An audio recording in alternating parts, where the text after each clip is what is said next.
नमस्कार दोस्तों, कैसे हैं आप सभी। उम्मीद करता हूं कि आप अच्छे और स्वस्थ होंगे और आपकी जो तैयारी है यूपी लेखपाल परीक्षा के लिए वो बेहतरीन ढंग से चल रही होगी। अगर आप यूपी लेखपाल परीक्षा देने जा रहे हैं तो आज की वीडियो आपके लिए बहुत ज़्यादा महत्वपूर्ण है। और आज हम बात करेंगे यूपी लेखपाल परीक्षा के लिए गणित की हम तैयारी किस तरह से करें।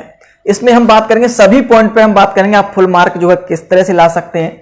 और जैसा कि मैं आपको बता दूं, पिछली जो लेखपाल परीक्षा हुई थी उसमें जो पेपर रखा गया था, जो प्रश्न पत्र था, दोनों शिफ्ट का मेरे पास है।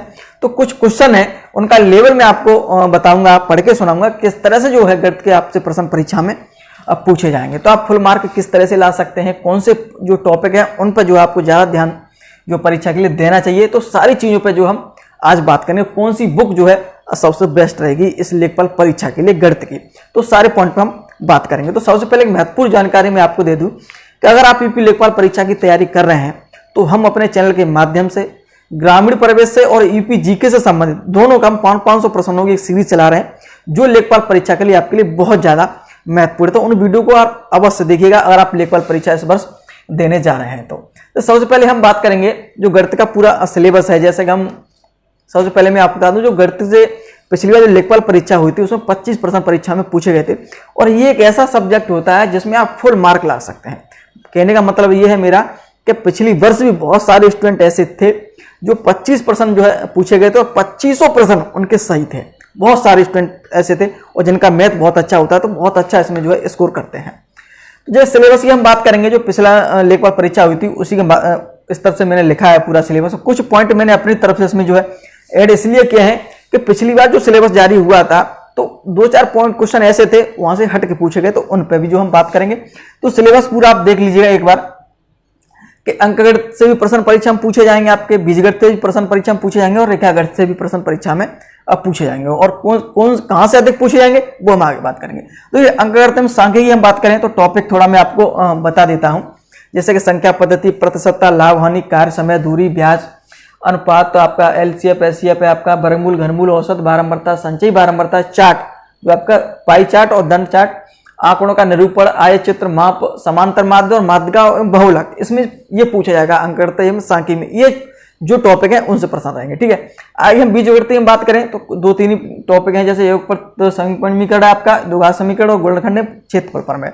रेखागणित में त्रिभुज, आयत, वर्ग, समलंब, समांतर चतुर्भुज, परमाप्ता, क्षेत्रफल, वृत्त की परिधि, क्षेत्र, इनसे जो है पॉइंट से प्रश्न परीक्षा में पूछे जाएंगे। तो ये तो आपका एक सिलेबस है। ठीक है, और जैसा कि मैं एक चीज आपको बता दूं कि जिन स्टूडेंटों का मैथ अच्छा होता है, जैसे अगर आपने इंटरमीडिएट अगर आपने मैथ से किया है, इंटरमीडिएट अगर आपने मैथ से किया है तो आपको इसमें जो है ज्यादा परेशानी नहीं हुई, क्योंकि कुछ टॉपिक ऐसे हैं जो इंटर से संबंधित हैं। जैसे कि हम बात करेंगे बारंबारता, संचयी बारंबारता हो, चार्ट हो, चाहे आंकड़ों का निरूपण हो, जैसे हम बीजगणित की बात करें तो द्विघात समीकरण हो, गुणनखंड हो, प्रमेय है, बहुत सारी चीजें। रेखागणित में बात करेंगे तो ये जो है आपने सारे इंटरमीडिएट में आपको ये सारी चीज पढ़ने को मिली होंगी, तो आपको ज्यादा समस्या नहीं होनी चाहिए। समस्या उन स्टूडेंटों के साथ ज्यादा होती है जिन्होंने मैथ जैसे इंटरमीडिएट में नहीं पढ़ा है, ग्रेजुएशन में उनके पास कोई मैथ नहीं रहा है, तो उनको ज्यादा समस्या रहती है। लेकिन परेशान होने की कोई जरूरत नहीं है।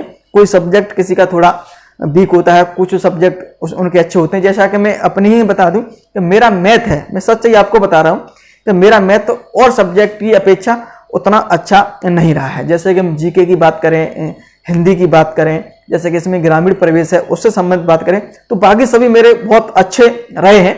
लेकिन ये जो मैथ है मेरा और सब्जेक्ट की अपेक्षा जो है कम थोड़ा रहा है। तो परेशान होने की कोई जरूरत नहीं है। आप मेहनत करेंगे निश्चित रूप से। अगर गणित को 2 घंटे समय देंगे आप, अगर आपका मैथ वीक है तो ठीक है, 2 घंटे समय देंगे तो निश्चित रूप से आप इसमें अच्छे अंक अर्जित कर लेंगे। तो देखिए, सबसे पहले हम बात करें किन टॉपिक पर जो है आपको ज्यादा ध्यान देना चाहिए। ठीक है, और हम बात करेंगे कि किस लेवल का जो है मैथ पूछा जाता है। तो इसमें जो है आपका मीडियम लेवल का क्वेश्चन आपको पूछे जाएंगे। ठीक है, इजी, कुछ क्वेश्चन तो बिल्कुल इजी रहेंगे आपके, कुछ आपके मीडियम रहेंगे। इसमें जो डीप क्वेश्चन जो है बिल्कुल भी पूछे नहीं जाते हैं। तो अभी तो मैं कह रहा हूं कि अगर आप जो है 1 महीने का 2 घंटे डेली समय लेकर के और पढ़ लेंगे तो इसमें बहुत अच्छे आप अंक ला सकते हैं। जिनका मैथ स्वतः ही अच्छा है तो वो तो उसमें बहुत अच्छे अंक लेकर आते हैं। तो जैसा कि हम बात करें कौन पॉइंटों पर आपको ज्यादा ध्यान देना चाहिए, लास्ट टाइम बात करेंगे कौन सी बुक्स जो है आप पढ़ सकते हैं। तो देखिए, सबसे पहले मैं एक चीज आपको बता दूं कि जो मेरे पास दोनों प्रश्न पत्र हैं, इनमें मैंने जो आपके 25% एक शिफ्ट के, और एक जो है आपके शिफ्ट के 50% को मैंने बहुत अच्छी तरह से देखा है, समझा है। उसी के अनुसार मैं आपको चीजें बता रहा हूं कि सबसे ज्यादा प्रश्न पूछने की संभावना जो रहती है वो मैं आपको बता रहा हूं। प्रतिशतता, लाभ हानि, कार्य समय दूरी और ब्याज। मैं आपको क्वेश्चन भी आपको सुनाऊंगा, अनुपात, एचसीएफ और आपका औसत।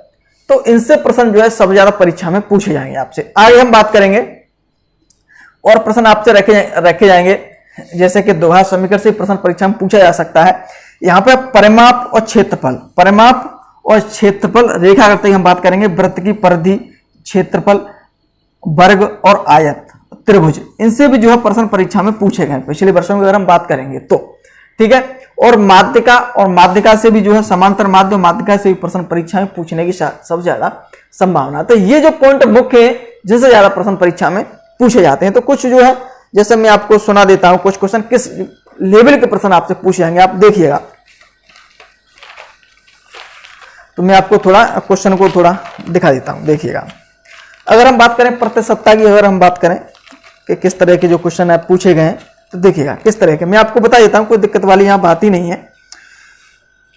कोई व्यक्ति 8 रुपए में 10 वस्तुएं खरीदता है और उन्हें 1 रुपए 25 प्रति वस्तु की दर से बेचता है, तो उनका प्रतिशत लाभ बताइए। कितने सिंपल को, मतलब बहुत सारे क्वेश्चन, कोई दिक्कत वाली बात है ही नहीं यहाँ पे। देखो दूसरा क्वेश्चन बताता हूँ।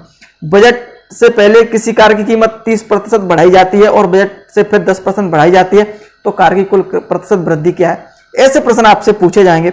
अगर हम ब्याज की बात करें, ब्याज की देखो क्या है आपका, कोई धनराशि साधारण ब्याज पर 10 वर्षों में अपनी दुगुनी हो जाती है, ब्याज की दर बताइए। तो ऐसे प्रश्न है, कोई दिक्कत वाली आपको समस्या हो नहीं। पूरा कॉन्फिडेंस रखिए अपने ऊपर और पूर्ण विश्वास रखिएगा।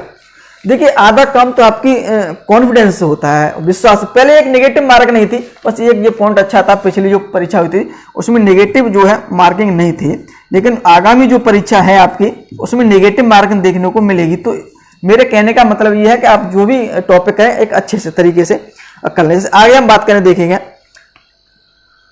किस तरह से प्रश्न पूछेंगे। जैसे अगर हम वर्गमूल और घनमूल की हम बात करेंगे, इसमें है आपका 930.25 के वर्गमूल में कौन सा सबसे छोटा भिन्न घटाया जाए जिससे प्राप्त परिणाम एक पूर्ण संख्या बन जाए। बहुत नॉर्मल क्वेश्चन है। किसी संख्या में 8% जोड़ने पर और 3% घटाने पर प्राप्त संख्या के बीच का अंतर 407 है, तो मूल संख्या ज्ञात करिए। ऐसे प्रश्न और भी मैं आपको बता रहा हूं, देखिएगा। अनुपात की हम बात करें, 60 लीटर मिश्रण में अम्ल और पानी का अनुपात 2:1 है, इसमें कितना लीटर पानी और मिलाया जाए जिससे अम्ल और पानी का अनुपात 1:2 हो जाए। तो ऐसे प्रश्न है। यदि किसी धनराशि को पर ब्याज 1 पैसा प्रति रुपया प्रति माह हो तो ब्याज की बस, मतलब एक ऐसे क्वेश्चन है मात्र जो 2-2 लाइन के, आप देखेंगे 2-2 लाइन के क्वेश्चन है। कोई दिक्कत, कोई समस्या आपको मैथ में होगी नहीं। हो सकता है कि थोड़ा बहुत लेवल बढ़ सकता है, लेकिन इससे ज्यादा आपको बने। अगर हम त्रिभुज की वैसे हम बात करें, जैसे कि त्रिभुज, आयत, वर्ग से भी प्रश्न परीक्षा में पूछे गए, वो मैं आपको दिखा रहा हूं, विद प्रूफ बता रहा हूं कि किससे प्रश्न आपके पूछे जाएंगे। एक पहिए की त्रिज्या 21 सेंटीमीटर है, तो 792 मीटर की दूरी तय करने में कितने चक्कर लगाने पड़ेंगे। अगर आपको थोड़ा भी बहुत मैथ आता है अच्छी तरह से, अगर थोड़ा हो तो अपना दिमाग चला लेंगे, तब भी आप क्वेश्चन निकाल देंगे इसमें, ठीक है। तो ये सारे क्वेश्चन ऐसे। एक आयताकार मेज ऊपरी सतह का परिमाप 28 मीटर है, क्षेत्रफल 48 मीटर स्क्वायर है, तो मेज कड़ की लंबाई ज्ञात कीजिए। त्रिभुजाकार से संबंधित परिमाप ज्ञात कीजिए। दो संख्याओं का महत्तम समावर्त इस प्रकार है, तो संख्याओं का अंतर इतना है, तो संख्या का योगफल ज्ञात कीजिए। यदि एक वृत्त की परिधि के व्यास से 80.6 सेंटीमीटर अधिक है, तो वृत्त का व्यास क्या होगा। तो ये सारी चीजें हैं, अनुपात से संबंधित क्वेश्चन है, तो कोई दिक्कत आपको समस्या यहाँ पे होगी नहीं। मैं आपको फिर एक बार बता रहा हूं कि त्रिभुज, आयत, वर्ग, परिमाप, क्षेत्रफल, वृत्त की परिधि, क्षेत्रफल, ये टॉपिक क्लियर करें अच्छे से। फिर ऊपर प्रतिशत, लाभ हानि, कार्य समय दूरी, ब्याज, अनुपात, एचसीएफ और वर्गमूल औसत, ये टॉपिक, और आपका समांतर माध्य, माध्यिका, ये अगर आप पढ़ लेंगे तो मैं आपको ये विश्वास दिलाता हूं कि आपके निश्चित रूप से 23-24 क्वेश्चन आराम से सही हो जाएंगे और आप कर लेंगे। कोई दिक्कत वाली समस्या है ही नहीं। यहाँ पे सिर्फ 2 घंटे आप समय दीजिए डेली। अगर आपका मैथ वीक है तो निश्चित रूप से आपको सफलता इसमें मिल ही जाएगी। अगर हम बुक्स की बात करें, तो अगर मैं बुक्स की अगर बात कर लूं, तो कोई भी आपके पास बुक हो, जैसे कि सबसे ज्यादा स्टूडेंट पढ़ते हैं, मैं उनकी बात कर रहा हूं, जैसे कि RS अग्रवाल बहुत स्टूडेंट पढ़ते हैं, और किरण प्रकाशन की बहुत किताब जो पढ़ी जाती है मैथ की, ठीक है। RS अग्रवाल हो, किरण प्रकाशन की हो, SD यादव हो, ठीक है, ध्यान रखिएगा, और आपके राकेश यादव की पुस्तक हो, तो कोई भी पुस्तक इनमें से है आपके पास तो आप पढ़ सकते हैं, कोई दिक्कत आपको कोई समस्या नहीं हो। अगर आप ऑफलाइन किसी से कोचिंग लेते हैं तो एक बार सिलेबस के तौर पर जैसे उसे सिलेबस पता होना चाहिए, आप बता दीजिए कि इस तरह का सिलेबस रहेगा तो आप ऑफलाइन भी क्लास ले सकते हैं। जैसा कि मैं आपको बता दूं, मेरे पास ये किताब हमेशा से रही है, ये कौन सी RS अग्रवाल की किताब रही थी, मैंने इस पुस्तक को पढ़ा था। ठीक है, RS अग्रवाल की एक और पुस्तक आती है वो भी मैंने पढ़ा है, किरण प्रकाशन की, मेरे पास वो भी पुस्तक है। ठीक है, तो आप मैथ अगर आपका अच्छा है तो कोई भी आप पुस्तक ले सकते हैं। लेकिन बहुत सारे स्टूडेंट ऐसे भी होते हैं जिनको मैथ समझ में नहीं आता, उनको क्या है मैथ समझ में नहीं आता, बहुत कठिन सब्जेक्ट लगता है। तो उनको मैं एक राय दे सकता हूं जो आप कर सकते हैं ऐसा कि एक पुस्तक है घटना चक्र की, शायद आपने कम ही सुनी होगी पुस्तक के बारे में कि घटना चक्र कोई मैथ की पुस्तक आती है, बिल्कुल आती है, मेरे पास है, मैं आपको दिखाऊंगा। तो मैथ की पुस्तक है, काफी मोटी पुस्तक है, शायद हो सकता है कि महंगी भी होगी, 300-400 रुपए की। तो उस पुस्तक को आप ले सकते हैं, उसमें बहुत सारी चीजें जो है चित्रों के माध्यम से दर्शाया गया है, क्वेश्चन कम है, उदाहरण ज्यादा दे रखे हैं। तो पॉइंट जैसे कि प्रतिशतता हो, चाहे लाभ हानि हो, चाहे कार्य समय दूरी कोई भी हो, तो बहुत ही अच्छी तरह से समझाया, 2-3 जो है अलग अलग चीजों में समझाया गया कि आप इस तरह से भी क्वेश्चन कर सकते हैं, आप इस तरह से भी जो क्वेश्चन कर सकते हैं। तो पुस्तक है आपकी घटना चक्र की, जैसा कि आपने पढ़ा होगा मन की गणित, ये पुस्तक काफी मोटी पुस्तक है। और जैसा कि बता दूं, इसमें क्वेश्चन नहीं आपको करने के लिए, इसमें जो है बहुत सारे क्वेश्चन करने हो, तो हर चैप्टर में मुश्किल से आपके पास बहुत कम क्वेश्चन करने होते हैं, लेकिन उसमें उदाहरण बहुत ज्यादा दे रखे हैं। हर टॉपिक के प्रतिशत की बात करें, चाहे औसत की बात करें, इतने क्वेश्चन दे रखे हैं कि किस तरह से जो है प्रश्न पूछे जा सकते हैं। और एक एक प्रश्न को 3 से 4 जो है अलग अलग तरीकों से बताया गया है, लेकिन जो भी आपको अच्छा लगता है तो उस जो है उस तरीके से आप कर सकते हैं। लेकिन ऐसा करें, जब भी आप इस पुस्तक को पढ़ें तो जब भी कोई भी टॉपिक पढ़ रहे हैं, जैसे प्रतिशतता है, तो उसमें 3-4 तरीकों से दिया है हर क्वेश्चन को, तो एक तरीका पकड़ लें, उसी तरीके से आप क्वेश्चन जो है हल करें। तो आप ये पुस्तक को पढ़ सकते हैं। जिनको मैथ समझ में नहीं आता, तो हो सकता है मेरे अनुसार कि आपको इस पुस्तक से समझ में आया। इसके 2 पार्ट आते हैं, ये पहला पार्ट है, सेकंड पार्ट भी इसका आता है। तो दोनों पुस्तक जो है आप ले सकते हैं, तो मैं नीचे लिंक भी दे दूंगा, अगर आप जो परचेज करना चाहें तो वहां से कर सकते हैं ऑनलाइन। तो ये पूरा सिलेबस है वो मैंने आपको बता दिया गणित का।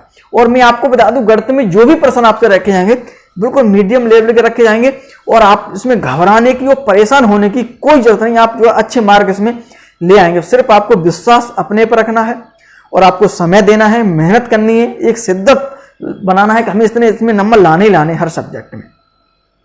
तो आप जो कर सकते हैं, और 2 से 3 घंटे का समय दें अगर आपका मैथ वीक है तो, और निश्चित रूप से आप इसमें अच्छे अंक लाएंगे। और जो भी है, मैं अपने आगे भी जैसे ही परीक्षा नजदीक आएगी तो और भी मैं आपको जो है पॉइंट बता चलूंगा कि आप इस तरह से जो है तैयारी करते रहें।